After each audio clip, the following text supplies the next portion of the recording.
السلام علیکم ورحمۃ اللہ وبرکاتہ۔ ناظرین اکرام، آج جو واقعہ میں آپ کو سنانے جا رہا ہوں اسے سن کر آپ کے رونگٹے کھڑے ہو جائیں گے۔ اس قصے کو حضور شیخ عبدالحق محدث دہلوی رحمۃ اللہ علیہ نے اپنی کتاب تاریخ مدینہ میں لکھا ہے۔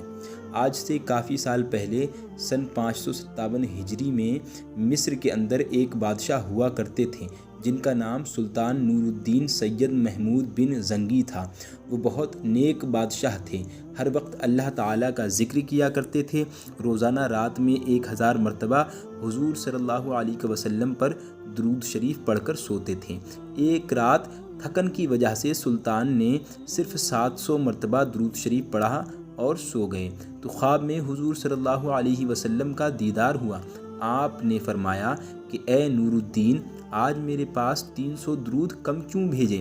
یہ خواب دیکھتے ہی سلطان کی آنکھ کھل گئی اور انہوں نے اسی وقت 300 مرتبہ درود شریف پڑھ کر 1000 کی تعداد مکمل کی۔ ناظرین اکرام، اس واقعے کے کچھ ہی دنوں بعد سلطان نور الدین ایک رات سوئے ہوئے تھے کہ انہیں خواب میں حضور صلی اللہ علیہ وسلم کا دیدار ہوا۔ سلطان نے دیکھا آپ صلی اللہ علیہ وسلم 2 آدمیوں کی طرف اشارہ کر کے فرما رہے ہیں کہ اے سلطان، ان دونوں کے شر سے مجھے بچاؤ۔ اور پھر حضور صلی اللہ علیہ وسلم نے سلطان کو ان دونوں آدمیوں کی شکلیں دکھا دیں۔ یہ دیکھنے کے بعد اسی وقت سلطان کی آنکھ کھل گئی اور وہ بے چین ہو اٹھے کہ آخر یہ کیسا خواب تھا، حضور صلی اللہ علیہ وسلم مجھ سے کیا کہنا چاہتے تھے۔ فوراً بستر سے اٹھے، وضو کر کے 2 رکعت نماز پڑھی اور لیٹ گئے۔ سلطان کی آنکھ لگ گئی اور پھر خواب میں حضور صلی اللہ علیہ وسلم کا دیدار ہوا۔ آپ صلی اللہ علیہ وسلم فرما رہے ہیں کہ سلطان، تم سو گئے، میری بات پر دھیان دو، جلدی سے مدینہ آؤ اور مجھے ان دونوں سے بچاؤ۔ سلطان پھر گھبرا کر اٹھ بیٹھے۔ اس بار بھی سلطان نے جا کر وضو کیا اور 2 رکعت نماز پڑھی اور لیٹ گئے۔ دوبارہ آنکھ لگ گئی اور وہ سو گئے۔ خواب میں پھر انہیں حضور صلی اللہ علیہ وسلم کا دیدار ہوا۔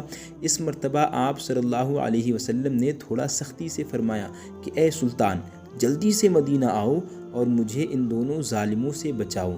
سلطان گھبرا کر اٹھ بیٹھے اور رات ہی میں اپنی ساری فوج کو جمع کیا اور کہنے لگے، کچھ نہ کچھ معاملہ ضرور ہے، اس لیے مجھے خواب میں بار بار حضور صلی اللہ علیہ وسلم کا دیدار ہو رہا ہے اور آپ فرما رہے ہیں کہ مدینہ آ کر مجھے ان دونوں سے بچاؤ۔ سلطان نے اپنا لشکر تیار کیا اور رات میں ایک بڑی فوج کے ساتھ مدینہ کی طرف روانہ ہو گئے۔ 16 دن کے سفر کے بعد وہ مدینہ پہنچے۔ سلطان کے وزیر جمال الدین اصفہانی نے کہا، اے سلطان، اگر آپ سیدھے لوگوں سے یہ پوچھیں گے کہ کون حضور صلی اللہ علیہ وسلم کو ایذا پہنچانے کی فراق میں ہے، تکلیف پہنچانے کی فراق میں ہے، تو شاید وہ دونوں آدمی چوکنا ہو جائیں اور ہمارے ہاتھ نہ لگیں۔ اس لیے آپ ایک کام کریں کہ تمام مدینہ والوں میں انعامات تقسیم کرنے کا اعلان کر دیں اور پھر ایک جگہ بیٹھ کر آپ ہر انعام لینے والے کی شکل دیکھیں۔ اس طرح آپ ان دونوں آدمیوں کو آسانی سے پہچان لیں گے اور ہمارے لیے انہیں پکڑنا آسان ہوگا۔ ناظرین اکرام، سلطان نے کہا ٹھیک ہے، اس کا انتظام کیا جائے، اور پھر صبح ہوتے ہی پورے مدینے میں اعلان کر دیا گیا۔ مدینہ شہر میں اعلان کر دیا گیا کہ سلطان نور الدین کی طرف سے تمام مدینہ والوں کو انعامات بانٹے جائیں گے۔ ناظرین اکرام، انعام تقسیم کے وقت سلطان ایک کرسی پر بیٹھ گئے اور وزیر جمال الدین اصفہانی لوگوں کو ایک ایک کر کے انعام دینے لگے۔ سلطان ہر آنے والے انسان کا چہرہ خوب غور سے دیکھتے رہے، لیکن انہیں وہ آدمی نظر نہیں آ رہے تھے جن کی شکل حضور صلی اللہ علیہ وسلم نے خواب میں دکھا کر سلطان سے کہا تھا کہ ان دونوں ظالموں سے مجھے بچاؤ، یہ مجھے تکلیف دینا چاہتے ہیں۔ ناظرین اکرام، دوپہر کا وقت ہو گیا، سارے انعامات بٹ گئے، لیکن ان دونوں آدمیوں کا کوئی سراغ نہ ملا۔ سلطان نے مدینہ والوں سے پوچھا کہ تم میں سے کوئی بچا تو نہیں ہے؟ لوگوں نے کہا نہیں سلطان، سارے لوگ انعامات پا چکے ہیں، اب مدینہ میں کوئی شخص انعام پانے سے نہیں بچا، لیکن 2 مغربی شخص بچے ہیں، بڑے نیک بندے ہیں، وہ اپنے گھر سے باہر نہیں نکلتے ہیں، نہ کسی سے کوئی مطلب رکھتے ہیں، صرف نماز پڑھنے کے لیے مسجد نبوی میں آتے ہیں اور پھر اپنے گھر میں ہر وقت اللہ کی تسبیح پڑھا کرتے ہیں۔ وہ دونوں بڑے نیک آدمی ہیں، سب لوگوں کی بہت مدد کرتے ہیں۔ خوب صدقہ اور خیرات کرتے ہیں۔ سلطان نے کہا کہ میں ان سے ملنا چاہتا ہوں۔ لوگوں نے کہا سلطان آپ ان سے مل کر کیا کریں گے؟ وہ تو بیچارے دنیا سے الگ تھلگ اپنی عبادتوں میں لگے رہتے ہیں، دنیا داری سے انہیں کوئی مطلب ہی نہیں۔ سلطان نے کہا کہ مجھے ان دونوں پر شک ہے کہ وہ دونوں تم سبھی کو دھوکہ دے رہے ہیں اور نیک بننے کا صرف ناٹک کر رہے ہیں اور تمہاری آنکھوں میں دھول جھونک رہے ہیں۔ ناظرین کرام، لوگ کہنے لگے سلطان ہمارے نیک لوگوں کے بارے میں ایسی باتیں نہ کریں، وہ بہت اچھے لوگ ہیں، ہم ان کے خلاف کوئی گستاخی برداشت نہیں کر سکیں گے۔ ناظرین کرام، سلطان نور الدین نے جب دیکھا کہ لوگ مخالفت پر آ سکتے ہیں تو انہوں نے مدینہ کے حاکم کو اپنے پاس بلایا اور انہیں ساری باتیں بتا دیں کہ خواب میں مجھے حضور صلی اللہ علیہ وسلم نے اس طرح وصیت فرمائی ہے، اس لیے میں ان دونوں آدمیوں سے ملنا چاہتا ہوں۔ حاکم نے کہا کہ سلطان آپ پریشان نہ ہوں، میں اس کا انتظام کرواتا ہوں اور جو بھی مخالفت کرنے کے لیے سامنے آئے گا اس کو کڑی سے کڑی سزا دی جائے گی۔ ناظرین کرام، پھر سلطان نور الدین مدینہ کے حاکم کے ساتھ ان دونوں آدمیوں کے گھر پہنچے۔ سلطان نے جیسے ہی ان آدمیوں کی شکلیں دیکھیں تو وہ انہیں پہچان گئے، کیونکہ یہ دونوں وہی تھے جن کی شکلیں حضور صلی اللہ علیہ وسلم نے خواب میں سلطان کو دکھائی تھیں اور فرمایا تھا کہ یہ دونوں مجھے ایذا پہنچانا چاہتے ہیں۔ سلطان نے ان دونوں سے پوچھا تو انہوں نے صاف انکار کر دیا اور کہنے لگے ہم تو رسول صلی اللہ علیہ وسلم سے بہت زیادہ محبت کرتے ہیں، اس لیے تو ہم اپنا شہر چھوڑ کر مدینہ میں آ کر رہنے لگے ہیں، ہم ایسا گندا کام کیوں کریں گے؟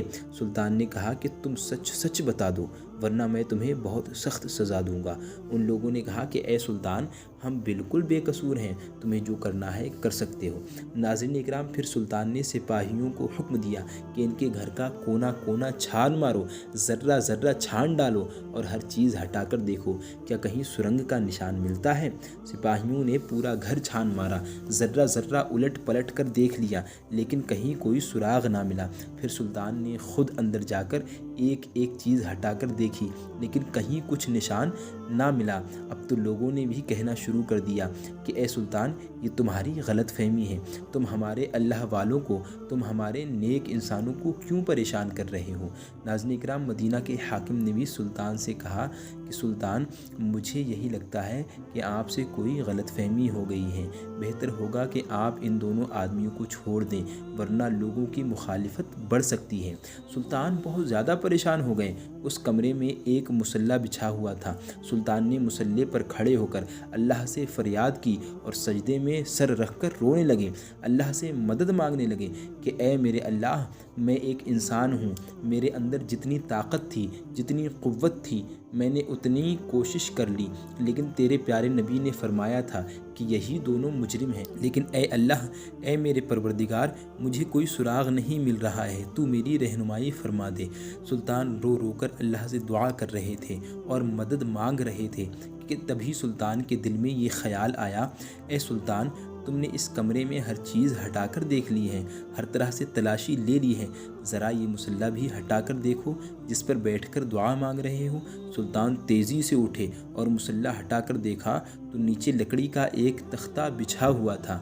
ناظرین اکرام، سلطان نے یہ دیکھنے کے بعد سپاہیوں کو حکم دیا کہ یہ تختہ ہٹاؤ۔ جیسے ہی اس تختے کو ہٹایا گیا تو نیچے ایک سرنگ بنی ہوئی تھی۔ سلطان نے ایک سپاہی سے کہا کہ جا کر دیکھو کہ یہ سرنگ کدھر کو جاتی ہے۔ سپاہی نے اندر جا کر دیکھا تو وہ سرنگ حضور صلی اللہ علیہ وسلم کے قبر کے پاس تک پہنچ چکی تھی اور حضرت عمر رضی اللہ تعالی عنہ کے پاؤں کا انگوٹھا نظر آنے لگا تھا۔ سپاہی نے واپس آ کر سلطان کو یہ اطلاع دی اور یہ باتیں بتائیں تو سلطان نے ان دونوں آدمیوں کو گرفتار کروا کر اپنے سامنے طلب کیا اور پھر ان سے پوچھا کہ اب تم سچ سچ بتا دو ورنہ میں تمہاری گردنیں اڑا دوں گا۔ ناظرین اکرام، سخت جھڑکیوں اور کافی سزا جھیلنے کے بعد ان دونوں نے بتایا ہم نصرانی ہیں اور ہمیں نصارہ نے مغربی حجاج کے لباس میں کافی مال دے کر یہاں بھیجا تاکہ مدینہ شریف پہنچ کر حجرہ شریف میں داخل ہو کر سید کائنات صلی اللہ علیہ وسلم کے جسم مبارک سے نعوذ باللہ گستاخی کریں۔ اسی لیے ہم دونوں نے اپنا بھیس بدلا اور ایک نیک آدمی کی شکل بنا کر مدینہ میں آ کر رہنے لگے۔ خود پر لوگوں کا بھروسہ بڑھانے کے لیے ہم لوگوں میں خوب صدقہ خیرات کرتے تاکہ کسی کو ہم پر شک بھی نہ ہو سکے۔ لیکن جب سبھی لوگ رات میں سو جاتے تو ہم دونوں اس سرنگ کو کھودتے تھے اور اس کی مٹی باہر بقی کے ارد گرد ڈال آتے تاکہ کسی کو پتہ بھی نہ چلے۔ کل ہمارا کام مکمل ہو جاتا اور ہم رات میں ہی تمہارے نبی کا جسم لے کر اپنے شہر چلے جاتے۔ پھر نصارہ تمہارے نبی کے جسم کے ساتھ نعوذ باللہ برا سلوک کرتے، لیکن پتہ نہیں کیسے آپ کو اس بات کی خبر ہو گئی اور ہمارا سارا پلان چوپٹ ہو گیا۔ ناظرین کرام، ان کی باتیں سن کر سلطان کے اوپر عجیب کیفیت طاری ہو گئی اور کافی دیر تک روتے رہے۔ پھر سلطان نے آگے بڑھ کر اپنی تلوار سے ان دونوں کے سر دھڑ سے الگ کر دیے اور وزیر کو حکم دیا کہ ان دونوں کو جانوروں کے ساتھ باندھ کر پورے مدینہ میں گھسیٹا جائے اور پھر انہیں جلا دیا جائے۔ اس سب کے بعد سلطان نے حضور صلی اللہ علیہ وسلم کی قبر مبارک کے چاروں طرف زمین کے اندر ایک گہری خندق کھدوائی جو پانی تک پہنچ گئی اور اس میں پگھلا ہوا شیشہ، تانبا، لوہا ڈلوا دیا تاکہ کوئی دوبارہ حضور صلی اللہ علیہ وسلم کے جسم مبارک کو نکالنے کی ہمت بھی نہ کر سکیں۔